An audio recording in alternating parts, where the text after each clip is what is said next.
Hello everyone, I am Ritika Kaushal and I will be teaching economics and I'm very excited to connect with you through Knowledge Temple, a dedicated platform to provide in quality education and mentorship for the students across India. And here you will get the structured learning lessons, live lectures and performance-based rewards. So let's start a new chapter, that is concept of revenue. So what is revenue and how we can conclude that revenue is more important for economics perspective.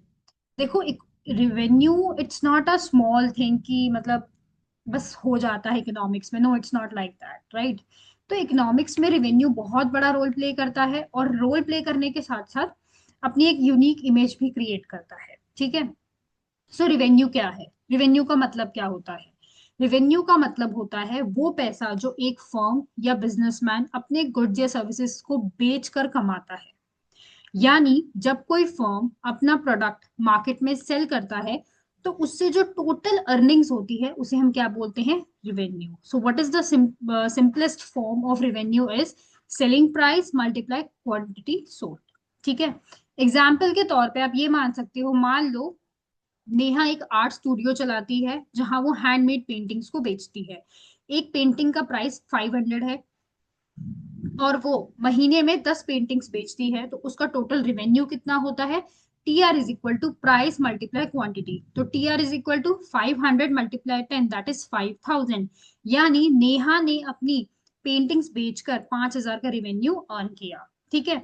देखो, एक तो simple concept ये भी है, दूसरा concept ये भी है कि रिवेन्यू जो है वो प्रॉफिट नहीं होता। तो बच्चे ना यहाँ पे कंफ्यूज हो जाते हैं कि रिवेन्यू का मतलब तो ये है कि प्रॉफिट है। No no, it's not profit always. देखो, रिवेन्यू का मतलब है ये कि देखो, क्योंकि रिवेन्यू में ना जब हम कॉस्ट, जो एक्सपेंसेस होती है, जब हम उसे निकालते हैं ना, तो जो पैसा बचा हुआ होता है वो प्रॉफिट कहलाता है। आप इसे ऐसे भी समझ सकते हैं, मान लीजिए नेहा ने 10 पेंटिंग्स बनाने में 3000 खर्च किए। अब सपोज करो आप कोई कोई इंडस्ट्री चला रहे हो, तो ऐसा तो है नहीं कि उसमें आपकी कोई कॉस्टिंग लगी नहीं होगी, पहले आपने कुछ पैसा इन्वेस्ट भी किया होगा।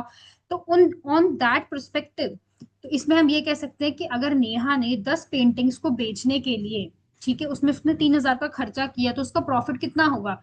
Revenue minus cost. मतलब जो 5000 उसने उसमें से कमाए थे, 3000 उसका जो खर्चा हुआ, minus 3000 is that will give you 2000 rupees। मतलब कि revenue is the total income a business earn by selling its goods or services before deducting any expenses। ठीक है। तो ये है आपका नॉर्मल और सिंपल सा कॉन्सेप्ट ऑफ रेवेन्यू। आइए आगे बढ़ते हैं। So what is the total revenue and how total revenue will help to analyse the concept of revenue. देखो, टोटल रिवेन्यू क्या है? हमने पीछे लास्ट क्लास में हमने टोटल कॉस्ट के बारे में पढ़ा था, राइट। अब हम टोटल रिवेन्यू के बारे में पढ़ते हैं। समझो, कोई भी कॉन्सेप्ट, मान लो टोटल रिवेन्यू का मतलब है एक फॉर्म का टोटल इनकम जो उससे मिलता है, वो अपने क्या करता है ना, वो अपने गुड्स या सर्विसेज को बेचता है। ठीक है। तो total revenue is what? That is the total money earn by the certain number, right? Certain number means there are some conflict of the numbers will be there, or we can say that is the unit of the product as well। ठीक है। पहली बात। दूसरी बात, अब revenue, total revenue क्या है, ध्यान से सुनिएगा। ये फर्म के लिए सबसे बेसिक और इम्पॉर्टेंट कॉन्सेप्ट होता है, क्योंकि ये बताता है कि फर्म कितना कमा रही है ओवरऑल। तो T R is equal to price multiply quantity sold. ठीक है। मान लीजिए नेहा एक बेकरी चलाती है। एक कप केक, एक जो उसका कप केक है उसका प्राइस है 50 रुपीज, और एक दिन में वो 100 कप केक बेचती है। तो T R is equal to 50 × 100, that is 5000 rupees. यानी उस दिन का टोटल रेवेन्यू कितना हो गया? 5000 रुपये। अच्छा, अगर कोई पूछे कि how total revenue help to analyse the concept of revenue. देखो, हमें सबसे पहले ना फर्म्स की अंडरस्टैंडिंग समझनी पड़ेगी, फर्म की परफॉर्मेंस को समझना पड़ेगा। टीआर ये बताता है कि फर्म मार्केट में कितना कमा रही है। ठीक है। अगर टीआर बढ़ रहा है तो फर्म का क्या, सिंपल कॉन्सेप्ट है, फर्म का परफॉर्मेंस भी अच्छा है। ठीक है। टीआर टीआर है ना, वो हेल्प करता है ये समझने में कि प्राइस बढ़ने या गिरने से रिवेन्यू पर क्या इफेक्ट आता है। ठीक है। वहीं अगर मैं परफेक्ट कंपटीशन की बात करूं तो टोटल रिवेन्यू सीधा आउटपुट आउटपुट पर डिपेंड करता है।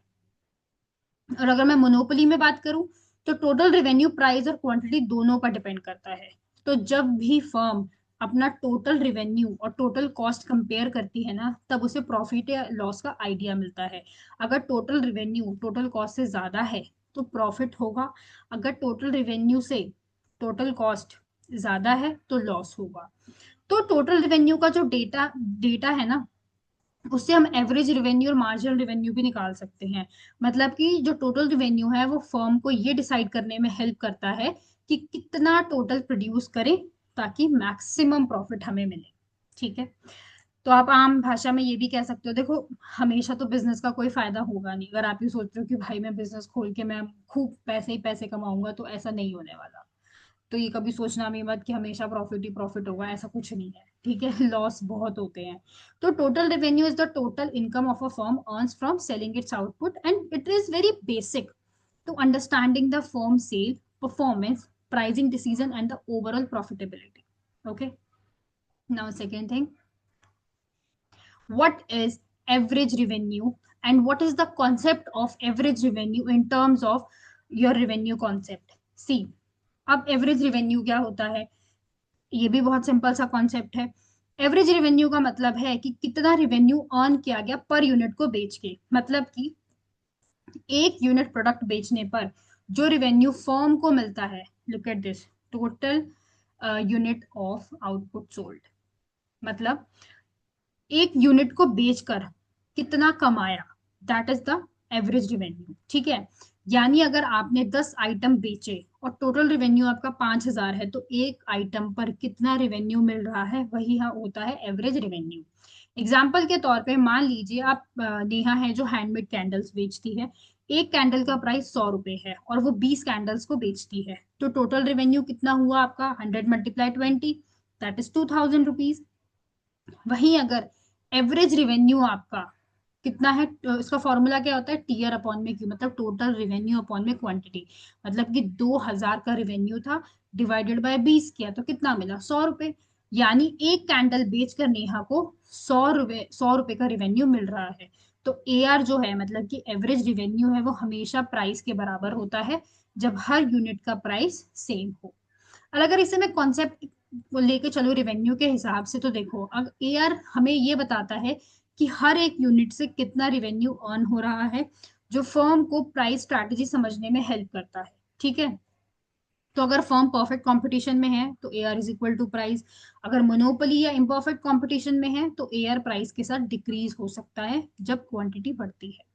तो एज सिंपल एज दैट, अगर मोनोपोली या इम्परफेक्ट कंपटीशन है तो भी हमें देखना है। और हाँ, सबसे बड़ी बात, फर्म डिसीजन मेकिंग कैसे लेगी, अगर ए आर है, ठीक है, अगर आपका एवरेज रिवेन्यू है, सिंपल सी कॉन्सेप्ट है, अगर आपका एवरेज रिवेन्यू है तो हमें वो गाइड करता है कि यूनिट प्राइस और आउटपुट का कॉम्बिनेशन कैसा रहेगा और कैसे मैक्सिमाइज करेगा। ठीक है।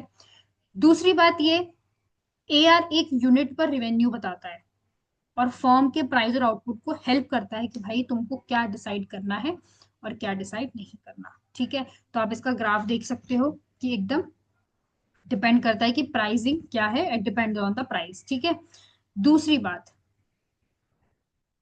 Now next topic is marginal revenue. देखो मार्जिनल रिवेन्यू क्या होता है, marginal revenue it's help to decide the additional revenue earned by selling one more price. अच्छा, आपने कभी ये सुना है कि भाई तुमको 50 का ऑर्डर आया था, अभी एक ऑर्डर और आ गया तो उसका प्राइस बता दो। तो जब कोई एक चीज, सपोज कीजिए, in the marginal revenue when you add some one more thing, मतलब कि मार्जिनल रिवेन्यू का कॉन्सेप्ट ही यही है कि जब आप एक चीज को और बढ़ा दें। ठीक है। एक एक्स्ट्रा यूनिट प्रोडक्ट बेचने से जो आपको एडिशनल रिवेन्यू जो है वो फर्म को मिलता है, यानी टोटल रिवेन्यू में एक यूनिट को इंक्रीज कर दें, तो इसका फॉर्मूला क्या होगा, टोटल रिवेन्यू अपॉन में टोटल सॉरी क्वांटिटी चेंज। तो डेल्टा क्या रिप्रेजेंट करता है, क्वांटिटी को चेंज करना। ठीक है। तो मान लीजिए नेहा हैंडमेड जर्नल्स बेचती है। ठीक है। अब एक क्वांटिटी, मतलब अगर एक बेचेगी तो 100, दो बेचेगी क्वांटिटी तो 190 लगेगा, अगर तीन बेचेगी तो 270 लगेगा। मतलब कि एमआर हर एक्स्ट्रा यूनिट के साथ चेंज होता है और ये डिक्रीजिंग हो सकता है, स्पेशली अगर इम्परफेक्ट कंपटीशन में है तो। ठीक है। तो मार्जिनल रिवेन्यू हमें ये बताता है कि एक एक्स्ट्रा यूनिट बेचने से कितना रिवेन्यू आएगा। ठीक है, तो जब एम आर पॉजिटिव है तो आपका जो टी आर है वो बढ़ रहा है। जब एम आर जीरो है तब वो मैक्सिमम है, और जब आपका ये एम आर नेगेटिव है तो टी आर आपका नीचे डाउनफॉल में है। ठीक है, तो अच्छा, इससे फॉर्म को क्या हेल्प मिलती है? देखो, एमआर जो है ना वो फॉर्म को ये डिसाइड करने में, मतलब आउटपुट डिसाइड करने के लिए हेल्प करता है। ठीक है, कि अगर प्रॉफिट मैक्सिमाइजेशन के लिए है तो MR is equal to MC, तो ये कंडीशन को फॉलो करेगा। और अगर एआर और एमआर एक परफेक्ट कंपटीशन में इक्वल होते हैं तो मोनोपोली या फिर इम्परफेक्ट मार्केट में MR is far greater than AR. ठीक है, तो याद रखिएगा, तो ये बहुत ही सिंपल है। अच्छा, ग्राफिकल रिप्रेजेंटेशन में देखो, इसमें एक सबसे सिंपल कॉन्सेप्ट बताती हूँ। Look at this line. अगर टी आर की स्लोप बराबर है और इम्परफेक्ट कंपटीशन है तो जो ए आर है आपका वो हमेशा नीचे जाएगा और टी आर क्या हो जाएगा आपका? मैक्सिमम। ठीक है, तो मार्जिनल रेवेन्यू इज व्हाट?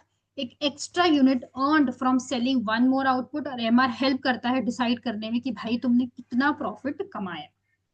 ठीक है, okay, so there are some diagrammatic illustration of total revenue curve. Look at this graph. देखो, टीआर जैसे जैसे बढ़ रहा है, look at this, टीआर जैसे जैसे बढ़ रहा है इम्परफेक्ट कंपटीशन भी आपका दिख रहा है, तो इवेंचुअली एक पैटर्न ऐसा आएगा, वो फ्लैट होके इवेंचुअली फॉल हो जाएगा।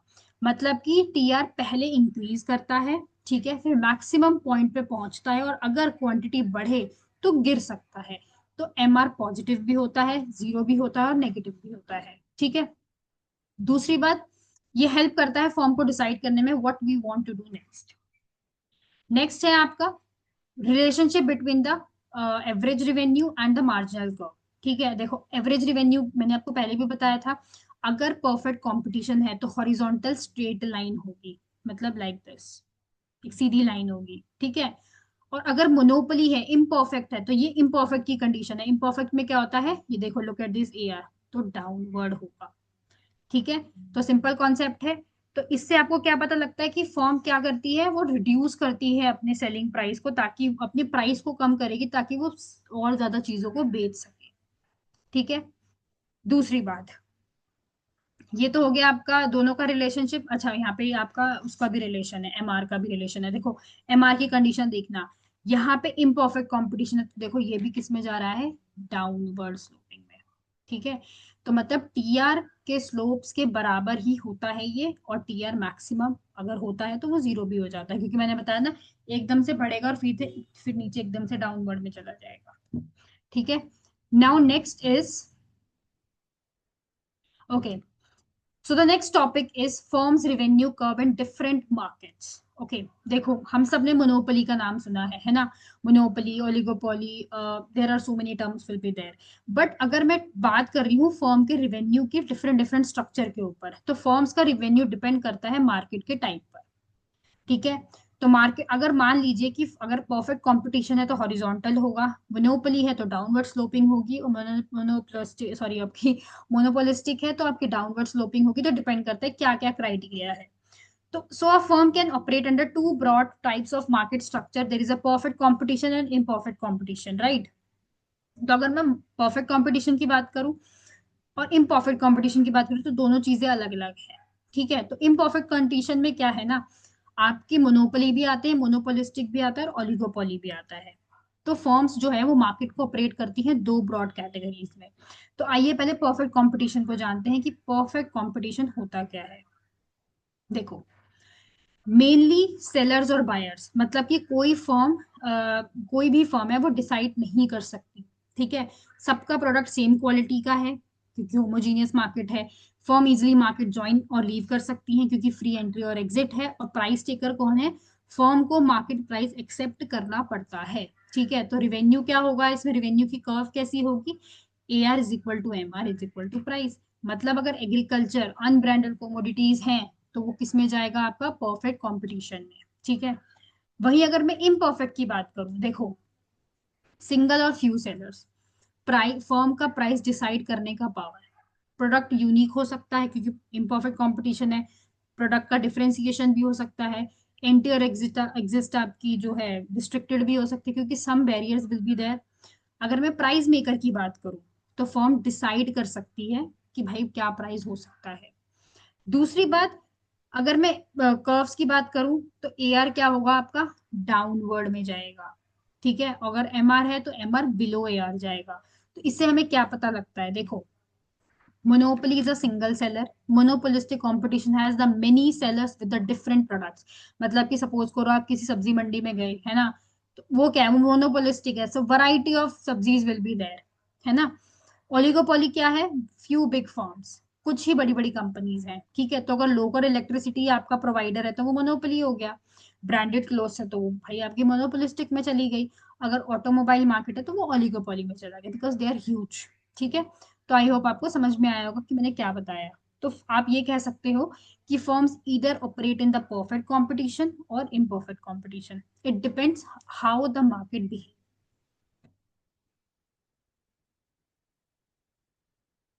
Okay, so next is the perfect competition features. There are many buyers and seller, homogeneous product. I already explained this concept, right? तो देखो अब इसमें कॉन्सेप्ट देखना, इसका table, look at this table. अगर परफेक्ट कंपटीशन है आपका, ठीक है, और ये सारे आपके क्राइटेरियाज मैच हो रहे हैं, तो इन दैट सिनेरियो आपका एवरेज रेवेन्यू का मतलब क्या है, प्राइस के इक्वल होगा। Average revenue is equal to price, और ये हॉरिजॉन्टल होगा, मतलब कि परफेक्टली इलास्टिक। ठीक है, और अगर मार्जिनल रिवेन्यू है तो चेंज कहाँ होगा, टोटल रिवेन्यू चेंज हो जाएगा, मतलब कि हमने एक यूनिट और ज्यादा बेच दी होगी। तो marginal revenue is equal to price. और अगर कर्व की शेप ही चेंज हो गई है तो सेम एज द आपका हॉरिजॉन्टल। ठीक है, और टोटल रिवेन्यू की तो बात ही आपको मैंने बता दी थी, प्राइस मल्टीप्लाई क्वांटिटी। दूसरे केस में मोनोपोली एंड मोनोपोलिस्टिक कंपटीशन, तो सिंगल सेलर है तो मोनोपोली है, फ्यू सेलर्स है तो आपका मोनोपोलिस्टिक कंपटीशन है। तो यहाँ पे प्रोडक्ट की वैरायटी भी मिलेगी और सब कुछ मिलेगा। तो in what sense AR is, यहाँ पे फॉल होगा डाउनवर्ड में, और ये कहाँ पे होगा आपकी, इसकी स्लोपिंग भी डाउनवर्ड ही जाएगी। तो ऑलवेज रिमेंबर दैट डाउनवर्ड। ठीक है, और अगर मार्जिनल रिवेन्यू की बात की जाए तो फॉल फास्टर देन एआर। ठीक है, तो इट लाइज अपॉन एआर।